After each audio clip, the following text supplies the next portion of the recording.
নমস্কার, আমি দীপঙ্কর বংচাটার থেকে। আর আজকের আমরা প্রস্তুত করতে চলেছি বিভূতিভূষণ মুখোপাধ্যায় রচিত বিবাহ অভিযান সিরিজের তৃতীয় পর্ব স্বয়ংবর। বেচারা গনসার কপালটা বড্ড খারাপ। তার মধ্যে আবার পুরুত মশাই বলেছেন তার কপালে নাকি দোষ আছে, তাই বিয়ে হচ্ছে না। তাই বন্ধুরা নিদান দিয়েছে যে কিছু একটা পুণ্য কামাতে হবে, তাই সামনের দশহারায় তারা ভলেন্টিয়ারি করবে ঠিক করেছে। তাতে করে যদি গনসার কপালের দোষ কাটানো যায়। গনসার কপালের দোষ কি কাটলো? আসুন শোনা যাক। শুরু হচ্ছে বিবাহ অভিযান সিরিজের তৃতীয় গল্প স্বয়ংবর।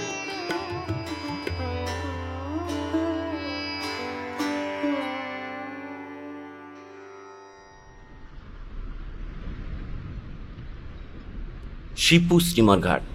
জেটির কাছে ঘাসের ওপর গনসা, ঘোতনা, কেগুপ্ত, গোড়াচাঁদা, রাজেন বসে আছে। ত্রিলোচন নেই, শ্বশুরবাড়ি গেছে। 6:52 স্টিমার এসে লাগলো। আর সব প্যাসেঞ্জার বেরিয়ে গেলে ছোটোখাটো একটা পশ্চিমা বরযাত্রীর দল নামলো। বোধহয় তক্তাঘাট থেকে আসছে। বরের কানে দুটো বড় বড় কুণ্ডল, গায়ে ফিনফিনে সবুজ সিল্কের পাঞ্জাবি, গলায় আরও মিহি জাপানি সিল্কের গোলাপি রঙের চাদর, মাথায় প্রচুর তেল আর চোখে প্রচুর কাজল। জেটি থেকে বেরিয়ে বোধহয় নিজের বিশিষ্টতাকে আরও ফুটিয়ে তুলবার জন্য সে চোখে কেমিক্যালের ফ্রেমের একটি নীল চশমা এঁটে একটা হাওয়া গাড়ি সিগারেট ধরালো। স্টিমার ছেড়ে গেলে গনসা এবং বাকি সবাই এসে জেটির রেলিংয়ে ঠেস দিয়ে দাঁড়ালো। খানিকক্ষণ চুপচাপের পর রাজেন বলল, এদের খুব ছেলেবেলায় দিব্যি বিয়ে হয়ে যায়, কি বল? নিশ্চিন্দি। আবার খানিকক্ষণ চুপচাপ। একটু পরে ঘোতনাথ জিজ্ঞেস করলো, গণৎকারের কাছে তো গেছলি গনসা, তা কি বললো রে? গনসার মুখটা একটু কুঁচকালো মাত্র। কোনো উত্তর না দিয়ে দূরে হাওড়ার পুলের দিকে চেয়ে রইল। গোড়াচাঁদ বলল, আমিও তো সঙ্গে ছিলাম।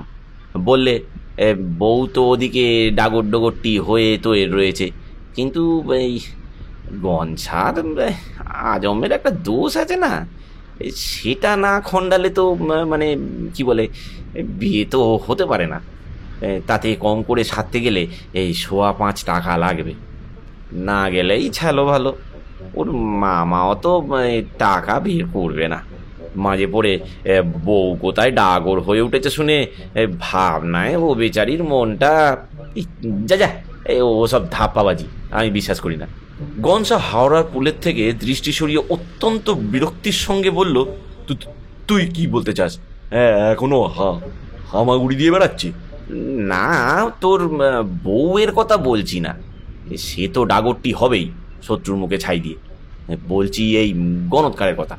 তুই বিশ্বাস করিস এই দোষ ফোষ খণ্ডানোর কথা? গনসা কোনো উত্তর দিল না। ঘোতনা বলল, বিশ্বাস না করে কি করবে? সানাপাড়ার কায়েত মহারাজ বলে এক সাধু এসেছেন। বলেছেন নাকি এতদিন আত্মবিস্মৃত হয়েছিলেন, হঠাৎ যোগনিদ্রায় স্বপ্ন দেখেছেন তিনি আসলে চিত্রগুপ্তের না জামাই। মন বড্ড উতলা হয়ে উঠেছে, শিগগিরই দেহ ত্যাগ করবেন। সেখানে গিয়ে চিত্রগুপ্তের খাতা থেকে নাম কাটিয়ে দেবেন বলে যেসব পুরনো পাপী হাতে পায়ে ধরেছে তাদের নাম দাম একটা খেরোর খাতায় লিখে নিচ্ছেন। 15 টাকা ফি। বলেন এই দাদা শ্বশুরের একটা মন্দিরের ব্যবস্থা করেই দেহ রাখবেন। উকিল, ব্যারিস্টার, অ্যাটর্নির একেবারে ভিড় লেগে গেছে। বল, তারা কি ঠকবার লোক? গোড়াচাঁদ বলল, হ্যাঁ, আগে আমিও কয়েকদিন গেছিলাম। এই যা খেতে চাইবে মুঠো খুলে হাতে দিয়ে দিত। এখন শুনেছি আর সময় পায় না। আরে এখন না গেলে কেমন যেন গা ছমছম করে লোকটাকে দেখে। ওর দাদা শাশুর জমের পাশেই বসে খাতা লেখে কিনা। গনসা একটা বিড়ি ধরিয়ে নীরবে টানতে লাগলো। রাজেন বলল, মানে সত্যি যদি আজ জন্মের কোনো দোষে বিয়ে হচ্ছে না তো কাটাবার কি আর উপায় নেই? এই তীর্থ করা, এই গঙ্গা স্নান করা আর বিড়ি সিগারেটগুলো ছাড় গনসা। নেশাও একটা মানে কি বলে পাপ তো। কে গুপ্ত বলল, এই গঙ্গা স্নানের তো একটা মস্ত বড় যোগও আছে, দশহরা। ঘোতনা বলল, হ্যাঁ ঠিক হয়েছে রে। বলে এধারে রেলিং থেকে ওধারে রেলিংয়ে গিয়ে গনসার মুখোমুখি হয়ে দাঁড়ালো। তারপর বলল, এই সেখানকার এই গঙ্গার ঘাটের মেলার গঞ্জে এই সন্তোষপুর থেকেও একবার ভলেন্টিয়ারের দল করছে। চল না, গঙ্গা স্নানও হবে, লোক সেবাও হবে। যদি মানে সত্যিই কিছু দোষ টোষ থাকে তো একসঙ্গে দুটো পুণ্যের ধাক্কায়। গোরাচাঁদ বলল, আরে ওদের বেশ ঘ্যাঁটের বন্দোবস্তও আছে। শিবপুরের দলের সঙ্গে ওরা টেক্কা দিচ্ছে কি না। তাহলে দেখ না গঞ্জা, ন্যায়রত্নমশাই তো বলেছিলেন এর পথই উল্টো, উপরি 3টি ভালো লগ্ন রয়েছে। যদি সত্যি কেটে যায় দোষটা, অন্তত এই গণৎকারের কথাটা হাতে হাতে মিলিয়ে দেখবার মস্ত একটা সুবিধে। গনসা বোধহয় পুণ্য অর্জনের হাতে খড়ি হিসাবে অর্ধদগ্ধ বিড়িটা গঙ্গায় ফেলে দিয়ে প্রশ্ন করল, নেবে ভলেন্টিয়ার? যাই তো, কিন্তু সবাই যাব। আরে লুপে নেবে গণেশের দল শুনলে। শিবপুর সেবা সঙ্গের এরাই তো কতবার বলেছে আমায়, ঘোতন তোমাদের সবাই এসো না, একটা সৎ কাজ করি। তখন গা করিনি অবশ্যই, এখন আর ওরা নিচ্ছেও না, বন্ধ করে দিয়েছে। পরের দিন সকালে 6 জনের স্বেচ্ছাসেবক দলে ভর্তি হওয়ার জন্য বের হলো। রাত্রে ত্রিলোচন এসছে।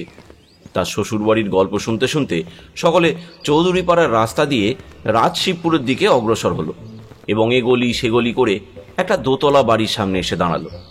রেলিং দিয়ে ঘেরা, সামনে আবার 6টা খানেক বাগান। ঘটনা বলল, এই তো 17 নম্বর। গনসা জিজ্ঞেস করলো, এই বাবা আড়িটাই হলো? লোকজন কাউকে তো দেখছি না।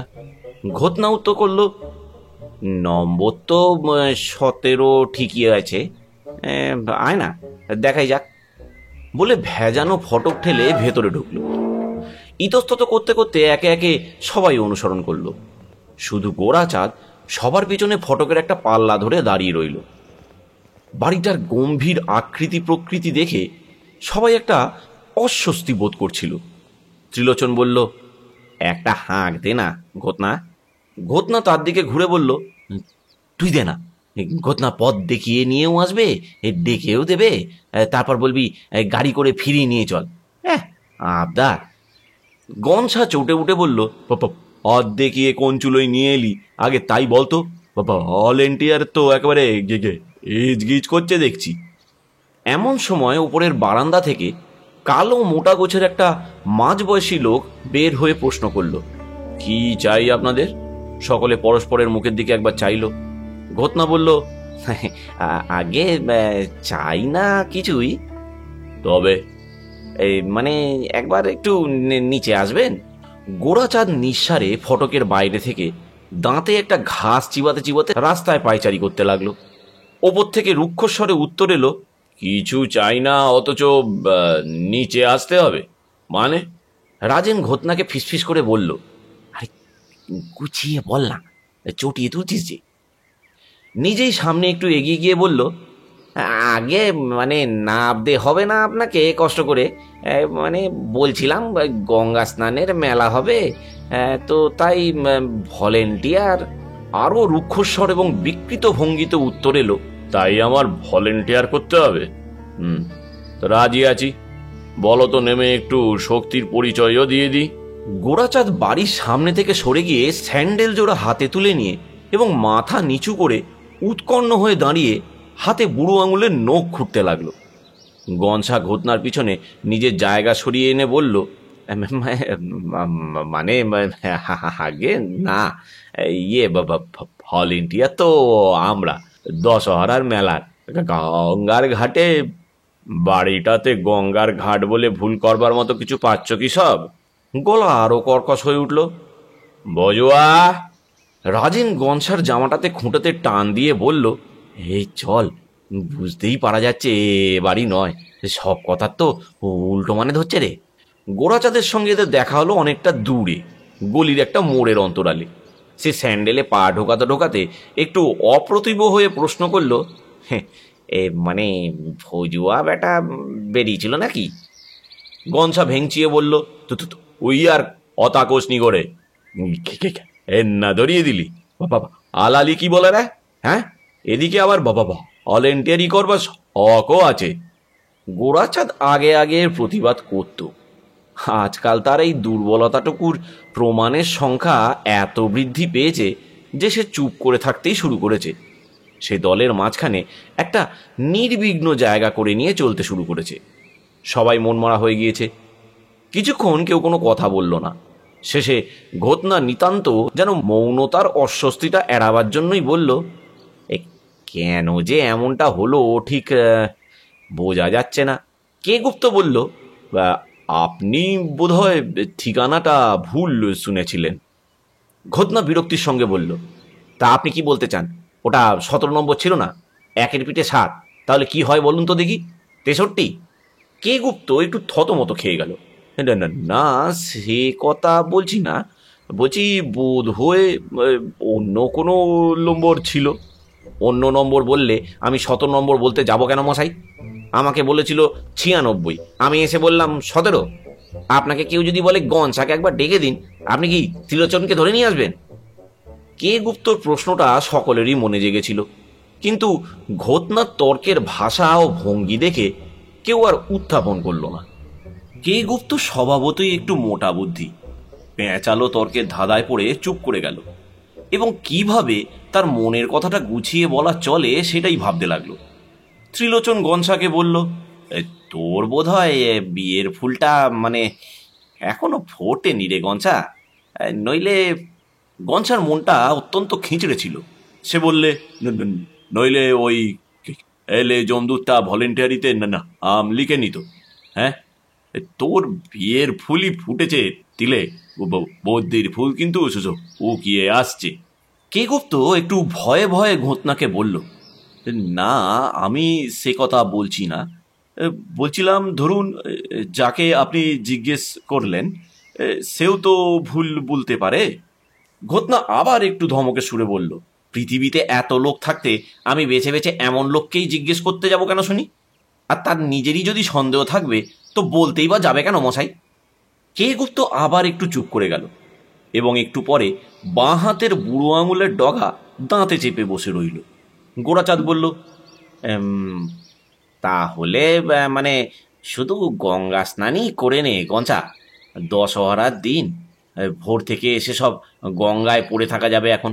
হ্যাঁ, মানে মা গঙ্গা যদি মুখ তুলে চান তো পুণ্যির একটু ব্যবস্থা করে দেবেন না? 2-3 ঘন্টার মধ্যে একটা আধটা অ্যাক্সিডেন্ট হবে না? অত বুড়ি টুড়ি এই কচি ছেলে মেয়ে এরা সবাই আসবে। আমার হাতের কাছে একটা পড়বে, সেটা না হয় তোকেই দিয়ে দেবো। রাজেন বলল, হ্যাঁ, সেবা করা নিয়ে তো ব্যাপার, মানে ভলেন্টিয়ার হয়েই যে সেবা করতে হবে শাস্ত্রে এমন কথা তো কেউ লিখে দেয়নি। স্ত্রী স্বামীর সেবা করে কি করে? সে তো আর ভলেন্টিয়ার নয়। গনসার মাথায় মা গঙ্গার মুখ তুলে চাওয়ার কথাটা ঘুরছিল। বিরক্তিভাবে বলল, ঠাকুর দেবতার উপরে ভেবে এই শ্বাসটা চলেই যাচ্ছে। যদি আয় হবে তো 6 বছর থেকে অগান দিচ্ছে কেন? গোরাচাঁদ পাঞ্জাবির পকেটে দুটো হাত ছাপ করে নিয়ে কি বলতে যাচ্ছিল, এমন সময় কে গুপ্ত বলে উঠল, নিন ঘোতন বাবু, এবার কি বলবেন বলুন। আর সবার কাছে একটু অপ্রতিভ হয়ে ঘটনা কে গুপ্তকে মাঝে মাঝে থাবা দিয়ে একটা তৃপ্তি এবং সান্ত্বনা পাচ্ছিল। বলল, কি শুনতে চান বলুন। আপনি বাড়িটা রাধানাথ মিত্রের গলিতে বলেছিলেন না? এখনো তো বলছি মশাই, কারোর ভয় করি নাকি? এই এই দেখুন। কয়েক পা সামনে এগিয়ে গলিটা মোড় ফিরেছে, আর সেই মোড়ে অন্য দিক দিয়ে একটা সরু গলি বেরিয়ে এসছে। সেই মোড়ে একটা জরাজীর্ণ কাঠের ফলকে গলিটার নাম লেখা রয়েছে। পাশের দেয়ালের পেছন থেকে একটা পেঁপের ডাল ভেঙে পড়েছে বলে ফলকটা ভালো করে দেখা যায় না। ক্রমাগত ঠোকে কে গুপ্ত নজর ওইদিকে ছিল বলে সে দেখতে পেয়েছিল। সকলেই পড়ল, লেখা আছে রাধানাথ ঘোষ লেন। সকলে একটু হতবম্ব হয়ে দাঁড়িয়ে রইল। ঘটনার মনে হচ্ছিল কে গুপ্তকে চিবিয়ে খায়। নিশ্চিন্ত কণ্ঠে বলল,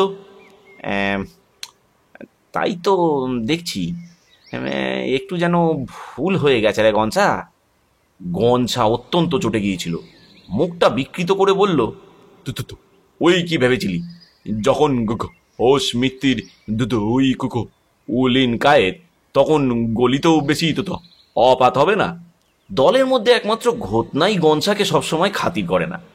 রেগে গিয়ে কি একটা বলতে যাচ্ছিল, এমন সময় ত্রিলোচন দুজনের মাঝখানে দাঁড়িয়ে বলল, এই একটা শুভ কাজে নেমে তোরা আবার ঝগড়া করতে লাগলি?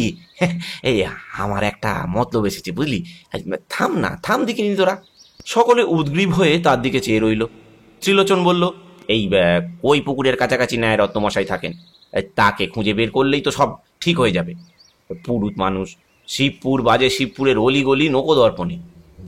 গোরাচাঁদ একটু উৎসাহিত হলো, বোধহয় পুরো ঈদ বাড়ির সন্দেশ, কলা, নারকেল নাড়ুর কথা মনে পড়ে গেল তার। বলল, তা মন্দ নয়, মানে জল তেষ্টাও পেয়েছে বেজায় কিনা। তাহলে সামনে কেমন দিনটি আছে সেটাও একবার দেখিয়ে নেওয়া যাক, হ্যাঁ কি বলিস?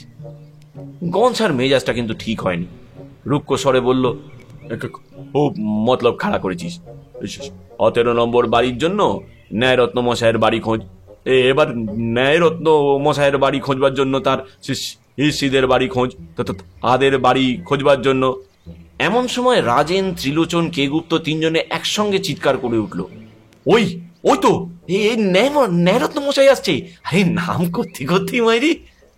সত্যিই দেখা গেল তালতলার চটি পরে নামাবলী গায়ে ন্যায়রত্ন মহাশয় সামনের একটা বাড়ির বারান্দা থেকে নামছেন। সবাই যেন হাতে স্বর্গ পেল, অবশ্য এক গোরাচাঁদ ছাড়া। ঘটনা এগিয়ে গিয়ে ন্যায়রত্ন মশাইয়ের কানে উপযোগী আওয়াজ করে বলল, প্রেম নাম হই ন্যায়রত্ন মশাই। সবাই ফিরে দাঁড়ালো।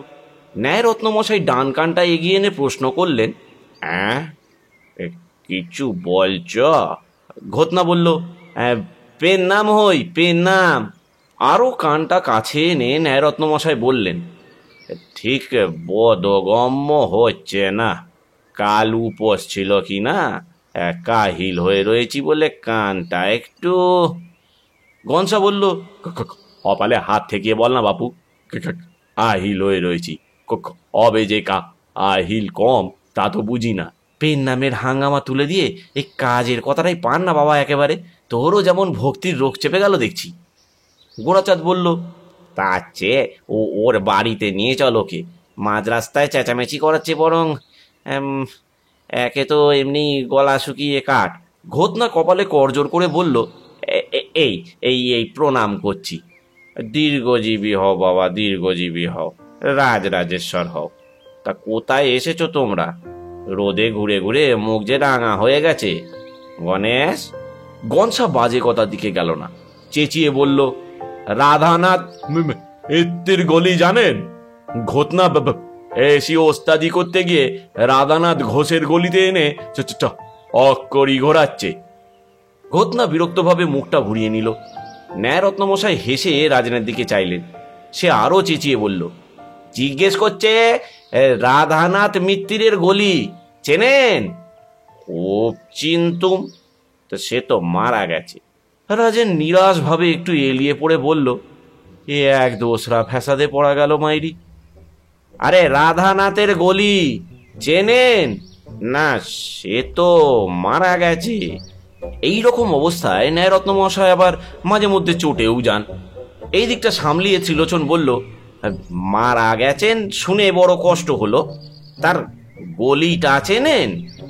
রাস্তার উপর ইশারায় হাতটা চালিয়ে নিয়ে বলল, গলি গলি চেনেন? ও বুঝেছি, তা সে তো এখানে নয়, আমার সঙ্গে এসো, ওই দিক হয়েই না হয় চৌধুরীর বাড়ি চলে যাব। তারু চৌধুরীর খুড়ির বড় কঠিন পীড়া শুনেছি, চান্দ্রায়ণ করবার জন্য একবার বলে দেখি। এই যে গোরাচাঁদ, তোমাদেরই তো পাড়ার, কেমন আছে বলতে পারো যদুনাথের পরিবার? আহা, যদু চৌধুরী ছিল। গোরাচাঁদের মুখটা যেন শুকিয়ে গেল। সহজ দেখাবার চেষ্টা করে সে বললে, আগে মানে তিনি তো দিব্যি সেরে উঠেছেন, এই কালই গেছিলাম, ডেকে গায়ে হাত বুলিয়ে কত জিজ্ঞাসাবাদ করলেন।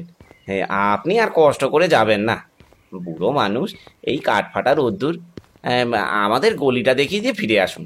পেছনে ফিরে এসে অত্যন্ত চোটে হাত পা নেড়ে গনসাকে বলল, দেখ তো ব্যাগকালে পানা, আরে সে ঢুকছে, এখন তখন অবস্থা, সঙ্গে এই কীর্তন পার্টি বেরোবে, সব ঠিকঠাক করছি, এই কদিনের আশা, ওর মাঝে পড়ে আবার তাকে চান্দ্রায়ণ করে চাঙ্গা করে তোলবার চেষ্টা। এই কি শত্রুতা বল দেখিনি। এর ওপরে যদি যেতে চায় বলবো 5টা সাহেব ডাক্তার ঘিরে আছে তাদের কুকুর নিয়ে, বাজে লোককে ভিড়তে দিচ্ছে না, বিশেষ করে পুরুষদের। কতদিন পরের একটা চান্স, শুনছে নাকি আবার বৃষৎসর্গ করবে। ঘনসাই আর কি ছলে হেসে ঠোঁট দুটো একটু কুচকে বলল, ওই বোকা, বুঝিস না, ও চাচা আন্দ্রায়ণ করলে আরো শিগগির এসে যাবে, বরং একে বদ্ধ কালা হয়ে গেছে, তাই আবার ভয়ঙ্কর ভুলো মন, একটা এগনি টিগনি তো হবেই বাবা, ভগবান না করুক। গোড়াচাঁদের মুখটা আবার একটু পরিষ্কার হলো, তবুও একটু সন্দিগ্ধ হাসি হেসে বলল, এই চা, ঠাট্টা করছিস। ওদিকে একজন মরতে বসেছে, আর গনসার যেন ফুর্তি বেড়ে গেছে। চা। গনসা ভারী কি হয়ে বলল, অঞ্চা সব কথা নিয়ে হাটটা করে না। রাস্তার ডান দিকে একটা গলি আরম্ভ হয়েছে। ন্যায়রত্ন মশাই দাঁড়িয়ে পড়ে বললেন, এই হচ্ছে রাধু মিত্তিরের গলি। তো আমি তো তাহলে চললাম। এই তাহলে তাহলে যদুনাথের পরিবার ভালোই আছে বলছো, হ্যাঁ গোড়াচাঁদ? যাক বাবা, শুনে নিশ্চিন্ত হলাম। আজ তো আর হলো না, অপর একদিন গিয়ে দেখে আসবো খন। গনসার অভিমত শুনে গোড়াচাঁদের মনটা খুঁতখুত করছিল। সে চিন্তিতভাবে নিজের দলের সঙ্গে খানিকটা এগিয়ে গেল, তারপর ঘুরে দাঁড়িয়ে পড়ে দাঁতে বুড়ো আঙুলের নখ খুঁটল এবং আর দ্বিধা না করে ফিরে গিয়ে তাড়াতাড়ি ন্যায়রত্ন মশাইয়ের পাশে গিয়ে বলল, মানে একটা কথা ভুলে যাচ্ছিলাম ন্যায়রত্ন মশাই, দরকারি কথা, এই ভাগ্যিস মনে পড়ে গেল আর কি। মানে ওই যে বললাম কিনা যদু চৌধুরীর স্ত্রী, হ্যাঁ মানে চৌধুরী জ্যাঠাইমা, আমার গায়ে হাত বুলিয়ে কত কথা জিজ্ঞেস করলেন। সে সময় একটা মানে কথা বলে দিয়েছিলেন মাথার দিব্যি দিয়ে। বললেন, গোরে তা বাবা, ওদিকেই যখন যাবি একবার ন্যায়রত্ন ঠাকুরকে ডেকে দিস। সেরে তো উঠলাম, কিন্তু কবে আছি কবে নেই তার তো আবার দয়ার শরীর, একবারটি বললেই আসবেন, কুলের পুরুত, দেবতার সমান কিনা, তাহলে না হয় এখনই হয়ে আসবেন একবার ঠান্ডা থাকতে থাকতে। গজ দশহরা এবার যোগটা বিশেষ গোছে, অত্যন্ত ভিড় হয়েছে। একে ভিড়, তাই ছোটখাটো অনেকগুলো ভলেন্টিয়ারের দল। রেশারেশির ঝোঁকে তারা প্রায় বাড়ি থেকেই সবার পেছনে লেগেছে। সমস্ত যাত্রীর, বিশেষ করে স্ত্রী লোকদের এবং এবং তার মধ্যে আরও বিশেষ করে বৃদ্ধাদের মনটা প্রায়ই বড় খিঁচড়িয়ে রয়েছে চলা ভলেন্টিয়ারদের ওপর। ভলেন্টিয়ারদের চেষ্টায় কিছুমাত্র ত্রুটি হওয়ার জো নেই। ঘাটের কাছে বাঁশ দিয়ে মেয়ে পুরুষের জন্য আলাদা আলাদা রাস্তা করে দেওয়া হয়েছে। তাতে প্রবেশপথের মুখে বাছাইয়ের জন্য বেশ ভিড়ও জমে উঠেছে। এইসব মেলায় একটু ষাঁড় গরুর আমদানি হয়, অন্যান্যবার তাদের অগ্রাহ্য করা হতো। এবার তাদের গতিবিধিতেও ভেদাভেদ সৃষ্টি করবার চেষ্টা করায় বেশ গোলমাল বেঁধেছে। একটা ষাঁড় মেয়েদের নির্দিষ্ট পথে কিভাবে যেন ঢুকে পড়েছিল। সে গরু নয় বলে তাকে বার করবার জন্য সবাই মিলে লেগে গেল। সেও সঙ্গে সঙ্গে বাঁশের বেড়া ভেঙে যাত্রী ভলেন্টিয়ার সব মারিয়ে এটাও জানিয়ে দিয়ে গেল যে সে সত্যি গরু তো নয়। লোকে, বিশেষ করে বৃদ্ধারা, স্নান করে যেটুকু পুণ্য অর্জন করছে সেইটুকু অভিশাপে সদ্য সদ্য ব্যয় করে আবার বাড়ি ফিরছেন। বাজে শিবপুরের দল তেমন জমেনি, তেমন নয় মোটেই জমেনি বলা চলে। ওরা শিবপুরের সেবা সঙ্গের সঙ্গে টেক্কা দিয়ে কেতা দুরস্তভাবে গঠন কার্য চালাচ্ছিল। সকালে বিকেলে মিলে যারা 5 ঘন্টা ড্রিল, তারপর সামনে ধোপা পুকুরে সাঁতার। যারা সাঁতার জানতো তাদের সর্দিগর্মি হয়ে যাওয়ায় তারা ছেড়ে দেয়। যাদের হাতে ঘড়ি হয়েছিল তাদেরও বেশিরভাগ সাজিমাটি গোলা পানা পুকুরের জল খেয়ে অসুস্থ হয়ে পড়ল। এখন কয়েকজন ব্যাজ লাগিয়ে মন মরা হয়ে কাস্তে কাস্তে ঘুরে বেড়াচ্ছে। শত্রুপক্ষের ভলেন্টিয়াররা রটিয়েছে কাশিই হচ্ছে ওদের ব্যাজ। গনসা প্রভৃতি পুণ্যার্জনের আগে প্রায়শ্চিত্তের বহর দেখে একটু ছেড়ে ছেড়ে পুণ্যার্জন করছিল। এমন সময় খবর পেল সমস্ত ভলেন্টিয়ারের মধ্যে সাহস এবং কার্যকুশলতার জন্য কয়েকটি সোনার পদক দেওয়া হবে বলে কে একজন নাম গোপন করে ঘোষণা করেছে। রাজেন কবি বলল, এই মানে মেডেল পেলে আবার অনেক সময় প্রেমও হয়ে যায় গঞ্ছা। মানে ধর কোনো বড় লোকের মেয়ে যদি ভালোবেসে ফেললে, তখন তোর মামাকে বুড়ো আঙুল দেখাতে পারবি। মেডেলের লোভে ও আবার অন্য কোনো কাজের অভাবেও এটা তো আর ছাড়া হয়নি। গনসা, ঘটনা, রাজেন জেটির ওপর দাঁড়িয়ে আছে। উপকারের সুবিধাটা ঠিক হচ্ছে না এবং কিভাবে যে করতে হয় সেটাও জানা নেই।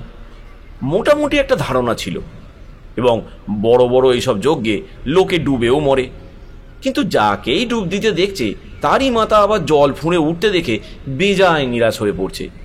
শেষ পর্যন্ত এমন দাঁড়িয়েছে যে পুণ্য অর্জনে হতাশ হয়ে মনে হচ্ছে এক একটা মাথা জলে টিপে ধরে রাখতে পারলেই গায়ের জ্বালা মেটে। দুবার আক্রোশের দাঁত কড়মড়ানি শোনা গেল। কার ঠিক ধরা গেল না, সম্ভবত গনসা কিংবা ঘটনার। গোড়াচাঁদ, কেগুপ্ত এবং ত্রিলোচন এখানে নেই। তারা তিনজনে দুর্ঘটনার প্রত্যাশায় ভিড়ের মধ্যে ঘুরে বেড়াচ্ছে, কিন্তু কোনো দুর্ঘটনাই তাদের হাতে পড়ছে না। অথচ দুর্ঘটনার যে নিতান্ত দুর্ভিক্ষ পড়েছে এমনও নয়। একটা বৃদ্ধা কীরকমভাবে হঠাৎ উঁচু নিচুতে পা মচকিয়ে বেসামাল হয়ে পড়ে যায়। প্রায় শেষ হয়ে গিয়েছিল, শিবপুরের দল সন্ধান পেয়ে একটা অ্যাম্বুলেন্সের খাটে করে তুলে নিয়ে গেল। একটা গুন্ডা একটা ছোট মেয়ের কানের দুল ছিঁড়ে নিয়ে পালিয়েছিল। শিবপুরের ব্যাচ পড়া একটি ভলেন্টিয়ার তাকে ধরল। এমনকি একটি স্ত্রীলোক স্নান করতে করতে মৃগী রোগাক্রান্ত হয়ে পড়ায় প্রায় সাবার হওয়া দাখিল হয়েছিল, যেন পাতাল ফুঁড়ে কোথা থেকে সেবা সঙ্গের একটা ভলেন্টিয়ার তাকে বাঁচিয়ে এবং বেশ ঘটা করে তাকে ক্যাম্পে নিয়ে গেল। গোড়াচাঁদ বলল, এরা বেশ কপাল করে নেমেছে মাইরি, টপাটপ কেমন পেয়ে যাচ্ছে আমাদের পোড়া অদৃষ্টে। ত্রিলোচন একটা দীর্ঘ নিঃশ্বাস ফেলে বলল, গনছাটার জন্যই কষ্ট হচ্ছে রে। নিজে না পাক, যদি আমরাও একটা দুটো হাতে তুলে দিতে পারতাম, তবুও 16 আনা না হোক কয়েকটা পুণ্যি হলো মনে করে বুক বাঁধতে পারত। এই যেন দেখছি একবারে মুসড়ে পড়বে রে বেচারা। গোড়াচাঁদও একটা দীর্ঘ নিঃশ্বাস ফেলতে যাচ্ছিল। এমন সময় মাঝপথে থেমে সামনে এক স্থানে দৃষ্টি নিবদ্ধ করে দাঁড়িয়ে এবং ত্রিলোচনের কাঁধে হাত দিয়ে উৎসুকভাবে প্রশ্ন করল, এই দিলে দেখেছিস? ত্রিলোচন গলাটা উঁচু করে সামনে দেখল, কিন্তু কিছু বুঝতে না পেরে জিজ্ঞেস করলো, কি রে? আরে ওই যে মেয়েটা। তো কি হয়েছে? ইডিয়েট, দেখতে পাচ্ছিস না? নিশ্চয়ই কোনো অ্যাক্সিডেন্ট হয়েছে, না হলে ও ওই রকম ফ্যাল ফ্যাল করে চারদিকে চাইবে কেন? হ্যাঁ তাই তো, তাহলে গিয়ে আসবো নাকি গনসাকে ডেকে? হ্যাঁ, এমন না হলে আর বুদ্ধি, আমরা ডাকতে যাই আর সেই তালে শিবপুর এসে কেল্লা ফতে করে নি। ওকে হাত ধরে বরঞ্চ গনসার কাছে নিয়ে যাওয়া হোক। গোড়াচাঁদ পা বাড়ালো। ত্রিলোচন এগোতে লাগলো এবং সেন দৃষ্টি শিবপুরের দলের ভয়ে কারোর ঘাড়ের ওপর দিয়ে, কারো বা কাঁকালের নিচ দিয়ে ঠেলে মারিয়ে দুজনের লক্ষ্যস্থলে একরকম ছুটে পৌঁছালো। কেউ গাল দিল, কেউ বা রাগের চোটে গালাগাল খুঁজে না পেয়ে উগ্র বিষাক্ত দৃষ্টি দিয়ে চেয়ে রইল। দুজনের মধ্যে কেউ সেদিকে দিকপাত করল না। একটি ফুটফুটে বছর 5 মেয়ে জল থেকে খানিকটা দূরে ইটের গাঁথুনি যেখানে শেষ হয়েছে সেখানে একটা শুকনো কাপড় নামাবলি আর ঘটি কোলের কাছে নিয়ে বসেছিল। গোড়াচাঁদ উৎকণ্ঠভাবে প্রশ্ন করল, কি হয়েছে তোমার খুকি? মেয়েটি ভ্যাবাচাকা খেয়ে দুজনের মুখের দিকে চাইল। গোড়াচাঁদ বলল, বলো কি হয়েছে তোমার? কিচ্ছু ভয় নেই। একটি পশ্চিমা স্ত্রীলোক স্নান করে মাথা বাড়িয়েছিল। তার পাশ দিয়ে সামনে এসে ত্রিলোচন বলল, আরে ভয় কি, আমরা ভলেন্টিয়ার, এই দেখো, বলে বুকে পিনাটা রেশমের ফুলটা দেখিয়ে দিল। মেয়েটি শুকনো মুখে ব্যাসটির দিকে চেয়ে রইল। গোড়াচাঁদ বলল, তুমি কার সঙ্গে এসেছিলে বলো তো খুকুমণি? ত্রিলোচন প্রশ্ন করল, মার সঙ্গে নাকি বাবার সঙ্গে, ঠাকুমার সঙ্গে? মেয়েটি মুখ চুন করে একটু রুক্ষ কণ্ঠে বলল, মা, দিদিমার সঙ্গে। মেলার ব্যাপার। ততক্ষণে ছেলে মেয়ে বুড়ো বুড়ি অনেকেই এদেরকে ঘিরে ফেলেছে। একজন প্রশ্ন করল, কি হয়েছে মেয়েটির? গোরাচাঁদ বলল, ওই ওর দিদিমার সঙ্গে এসেছিল, তা সে ডুবে গেছে।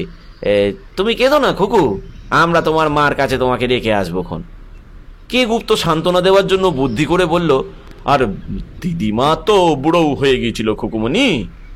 একটি নিম্ন শ্রেণীর লোক উৎসুকভাবে শুনছিল, বলল, সে কথা কইলে কি ছেলে মানুষে শোনে বাপু? আর তাছাড়া দিদিমার কার লবযুবতী হয়ে থাকে বলুন তো? মেয়েটি এতক্ষণ কোনো রকমে সামলিয়েছিল। এইবার দিদিমা বলে একেবারে ডুকরে কেঁদে উঠল। আরও লোক জমা হয়ে গেল এবং মাঝখানে পড়ে নানাবিধ প্রশ্নের আবর্তে মেয়েটি ক্রমেই ব্যাকুল হয়ে উঠতে লাগলো। উত্তর আর দেবে কে? অঝরে কান্নার মধ্যে তার কেবলই এক কথা, আমার দিদিমাকে এনে দাও, আমি দিদিমার কাছে যাবো। খাঁটি দুর্লভ অ্যাক্সিডেন্ট যাকে বলে আর কি। আবিষ্কার করার জন্য গোরাচাঁদ আর ত্রিলোচন ভেতরে ভেতরে ফুলছিল। তার মধ্যে সবাই এত বেশি ঢুকছে যে একটু বিরক্ত যে না হচ্ছিল এমনও নয়। ত্রিলোচন বলল, আরে আপনারা যে যার কাজে যান না মশাই, বাজেশিবপুর সেবক সঙ্গের হাতে পড়েছে, ও আর কোনো ভয় নেই। এই কোনখানে তোমার দিদিমা ডুবেছিল খুকু? মেয়েটা একদিকে ঘুরে দাঁড়াতে সেখানে ভিড়টা একটু আলাদা হয়ে গেল। গঙ্গার ওপর নজর পড়ায় মেয়েটি আরও জোরে কেঁদে উঠল। ওই গানটায় ও দিদিমা। বৃত্তটা আবার জুড়ে গিয়ে মেয়েটাকে ঘিরে ধরল। একজন আধবয়সী নিম্ন শ্রেণীর লোক বলল, ওখানে তো জল বেশি নয়, তবে একজন বয়স্ক গোছের লোক বলল, কাল পূর্ণ হলে বলে গোশ পদেই ডুবে মরে, ওখানে তবুও তো এক কোমর জল রয়েছে। সেবাসঙ্গের হাতের জলে ডোবার কেসটা দেখে ত্রিলোচনের হিংসে হচ্ছিল। বলল, আরে মির্গি ছিল সে বুড়ি, না হলে কখনো কি আর অতটুকু জলে ডোবে? একজন পরামর্শ দিল, এই তাহলে জাল ফেলে জায়গাটা একবার ছেঁকে ফেলা দরকার। পুলিশে কি খবর দেওয়া হয়েছে? ত্রিলোচন বিরক্তভাবে বক্তার দিকে চেয়ে বলল, পুলিশে জাল ফেলার কি জানে মশাই? হ্যাঁ, জাল ফেলা কাকে বলে যদি দেখতে চান তো একটু দাঁড়ান। কে গুপ্তর দিকে চেয়ে বলল, এই মশাই, এই জানতো গঞ্চাকে ডেকে নিয়ে আসুন তো। আর তার আগে আমাদের ক্যাম্পে, মানে বাজেশিবপুরের সেবা সংঘ ক্যাম্পে বলে যান যে শিগগির একটা জালের বন্দোবস্ত করে পাঠিয়ে দিই। কে একজন বললে, ও তবেই হয়েছে, ওনাদের গণেশ ঠাকুরার জাল এসে পৌঁছাতে পৌঁছাতে বুড়ি ততক্ষণে ওই উলু বেড়ে ঠেলে উঠবে। হ্যাঁ, আর তানাদের ক্লেশ দেওয়া কেন বাপু? তিনি তো মা গঙ্গার কিরাপায় দিব্যি গিয়েছেন। এখন মেয়েটারে ঘরে নিয়ে যাবার ব্যবস্থা করুন, বেজায় কাঁদতিছে তো। ত্রিলোচন গনসার অবর্তমানে বড্ড অস্বস্তি বোধ করছিল। অনেক কষ্টে পাওয়া কেস, কি করতে হবে ঠিকমতো জানা নেই। তাছাড়া সেবা সঙ্গের দল হাঁ করে রয়েছে, পুলিশ আছে। তাই সে বলল, হ্যাঁ তবে গঞ্জাকেই শিগগির ডেকে আন। হ্যাঁ বুঝলি, আর মেঘি রুগী তো, বাঁচি বা কী হবে? আজ বাঁচাও, কাল আবার জল গুলিয়ে মরবে। আরে মেহনতি সার। খোকো, তুমি চুপ করো, এই তো এক্ষুনি তোমার মার কাছে নিয়ে যাচ্ছি। গোরাচাঁদ বলল, হ্যাঁ, মাঝে পড়ে সে বেচারির বুড়ো বয়সে দুবার মরবার কষ্ট। একে তো একবার মরতেই লোকের একেবারে কণ্টাগত প্রাণ। গোরাচাঁদ এগোবে এমন সময় সামনের ভিড়ের সামনে থেকে প্রশ্ন বেরোলো, এখানে এই রে গোড়ে? গঞ্ছার আওয়াজ। মুহূর্তেই সে ভিড় চিরে সামনে এসে দাঁড়ালো, পেছনে বাকি দুজন। ত্রিলোচন আর গোরাচাঁদ একসঙ্গে বলে উঠল, এই একটা পেয়েছি রে গঞ্ছা। গোরাচাঁদ বলল, এই তোকেই ডাকতে যাচ্ছিলাম। রাজেন উৎসুকভাবে প্রশ্ন করল, এই কাদের মেয়ে? গোরাচাঁদ ফুর্তির চোটে বিশেষ ভেবে না দেখে উত্তর করল, মানে ওর দিদিমার মির্গি রুগী ডুবে মরেছে। ডুবে মরেছে? কোনখানে? ভিড়ের মধ্যে থেকে বেশ কয়েকজন আঙুল দিয়ে দেখিয়ে দিল, ওইখানে একটা জাল নিয়ে আসুন না মশাই। তখন থেকে শুধু জল্পনাই করছে, বাড়ি আমার ভলেন্টিয়ারে সব। গনসা বলল, এক মুঠো হিল ছুড়লে এখন একটাও জলে পড়বে না, এমন তো ভিড়। আল ফেলবেন কোথায় মশাই? হ্যাঁ, আর সে কি ততক্ষণে আলের ভসায় বসে থাকবে? এই কথা, চল। ভিড় ঠেলে বেরিয়ে আসতে আসতে বলল, আর তোরা দুজন মেয়েটাকে আগলা, তিলে আর গোড়া, বুঝলি? ইটের গাঁথুনির পরেই ভয়ঙ্কর কাদা আর পিছল। ভিড় প্রায় 50-60 গজ দূরে। জেটির পন্টুনের কাছে জল টলতে টলতে সামলাতে সামলাতে 4 জন এগিয়ে এলো। ভিড়ের মধ্যে থেকে কয়েকজন আবার সঙ্গ নিল। তাদের কথাবার্তায় 2-4 জন করে আরও লোক জমতে লাগলো। জলের ধারে এসে গনসা পিছন ফিরে জামা খুলতে খুলতে চিৎকার করে প্রশ্ন করলো, এইখানে এদিকে ত্রিলোচনদের আর ওদিকে গনসাদের ঘিরে দুটো ভিড় জমে গিয়েছে। অত দূরে আর দেখা যায় না। ত্রিলোচন তাই শব্দ লক্ষ্য করে উত্তর দিল। এমন অপ্রত্যাশিত সাফল্যে একটু ইংরেজির লোভ সামলাতে পারল না। ভিড়ের মধ্যে থেকে হাত তুলে বলল, ইয়েস, দের আর। ঘোতনা, কে গুপ্ত এরাও জামা খুলল। রাজেন ডাঙায় সকলের জামা নিয়ে থাকবে। বেশ সারা পড়ে গিয়েছিল। গনসাকে আবার গঙ্গামুখ একজন প্রৌঢ় স্ত্রীলোক প্রশ্ন করল, ওইখানে কিসের ভিড় বাসা? স্নান করে উঠেছে, বয়স 55-56 হবে। বেশ বড় সড়ো পুরুষালী ছাঁদের চেহারা, গলার স্বরও ভাঙা কাশির মতো ঝনঝনে। হাতে একটা পিতলের কোমণ্ডুল, সে 3 জল ধরে। গনসা, শুধু গনসা কেন, সকলেই যেন একটু থতমত খেয়ে গিয়েছিল। স্ত্রীলোকটি শঙ্কিতভাবে প্রশ্ন করল, এই এখানে একটা মেয়ে বসেছিল, কিছু হয়নি তো তার? কে গুপ্ত অবস্থাটা চট করে হৃদয়ঙ্গম করতে পারে না। তাছাড়া একটু ছাপড়ে গোছের চেহারা দেখলে খুশি হয়, আলাপ করতে চায়। অগ্রসর হয়ে বলল, আগে সে তো বেশ আছে আমাদের হেফাজতে। তার দিদিমা মির্গি রুগী ডুবে মরেছে শুনে পর্যন্ত আমাদের মনটা। কে ডুবে মরেছে? এক মুহূর্তে মূর্তি আর স্বরের যে পরিবর্তন হলো তা সেই জাতীয় স্ত্রীলোকের পক্ষেই সম্ভব। কমণ্ডলুর ডান্ডির ওপর মুঠোটা কড়মড় করে উঠল। সকলে, এমনকি কে গুপ্ত পর্যন্ত শঙ্কিতভাবে দুপা পিছিয়ে গেল। বলি, কে ডুবে মরেছে? খেন্তির দিদিমা? তাই বুঝি বলেছিস তাকে দিয়ে? হ্যাঁ, ভলেন্টিয়ার সব না, উপকার হচ্ছে। হ্যাঁ, খেন্তির দিদিমা যদি মরে থাকে, অমর্ত্য বাবুনির মরা যদি এতই সহজ, তো আমি কে রে ডাকরা? হ্যাঁ, এই কে তোদের মুন্ডু পাত করেছে? বাঁ হাতটা বাঘের পাঞ্জার মতো কে গুপ্তের মাথা লক্ষ্য করে এগোলো। ফুটবলের দাঁও প্যাচে অভ্যস্ত থাকায় একটা গোত্তা মেরে সে নিজেকে বাঁচিয়ে নিল। কে গুপ্তের পেছনেই রাজেনের ওপর গিয়ে পড়ল। সে কবি বলে বাবরি রাখে। মুঠোটা কড়কড় করে জমে বেশ বসলো। ঠিক ধরেছে, এই সর্দার। হ্যাঁ, বল বল, মেয়েটাকে কোথায় রেখেছিস? রাজেন ঝাঁকানির মধ্যে আর্তভাবে ডাকলো, গনসা, গনসা রে। গনসা তখন জলে নেমে পড়েছিল। 3 জনেই উত্তর করলো, এক থাবলা পাঁক তুলে মাথায় দে রাজেন।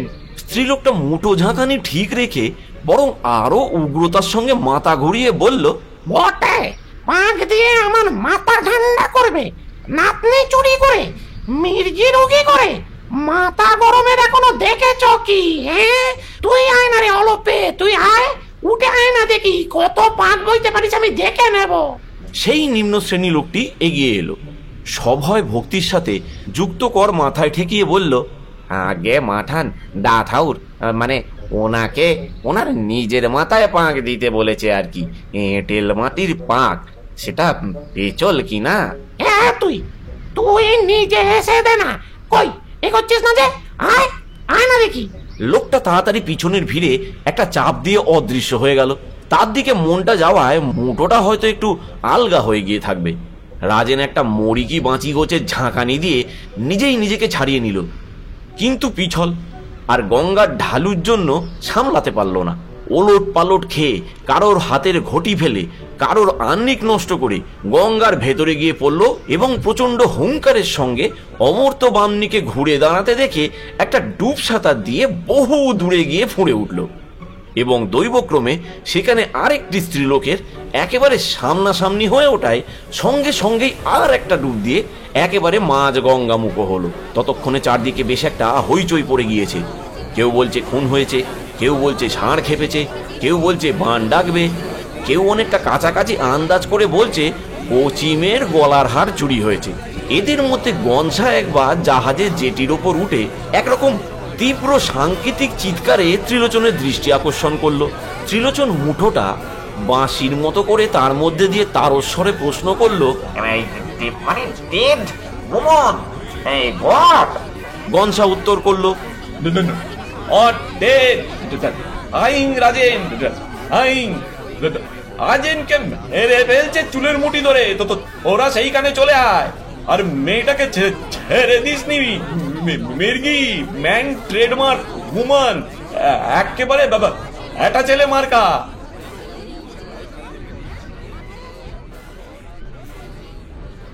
শিবপুর ঘাট থেকে অনেকটা উত্তরে ভাটার জন্য জলের কাছাকাছি একটা মাঝারি সাইজের গাদা বোট কাত হয়ে আছে। লোক নেই, অর্থাৎ গাদা বোটের লোক নেই। আছে গনসা, ঘোতনা, কেগুপ্ত আর গোরাচাঁদ। হঠাৎ দেখলে কিন্তু তাকে চেনবার উপায় নেই, আর কেউ চেনে এরা তার জন্য অতটা ব্যস্তও নয়। ভলেন্টিয়ারের ব্যাজ নেই এবং ব্যাজ আটবার জন্য গায়ে জামাও নেই। গোরাচাঁদ একটা কামিজ পরে আছে, যথাস্থানে ঠিক নয়, কোমরের নিচে। বাঁধবার কিছু না থাকায় কামিজের গলাটার এক জায়গায় ছিঁড়ে ফাঁকটা বড় করে নাভি কুণ্ডলের কাছে বোতামটা এঁটে গিয়েছে। হাঁটুর কাছে কামিজের হাত দুটো লটপট করছে, কিন্তু কেউ বিশেষ কথা বলছে না। রাজেন আর ত্রিলোচন নেই। রাজেন একটু দূরে গঙ্গায় আবক্ষ ডুবে যেন কিছুই হয়নি এইভাবে কুলকুচি করবার চেষ্টা করছে। ত্রিলোচন না আসলে উঠবে না, উঠবার জো নেই, কারণ ত্রিলোচন সবার জন্য কাপড় আনতে গিয়েছে।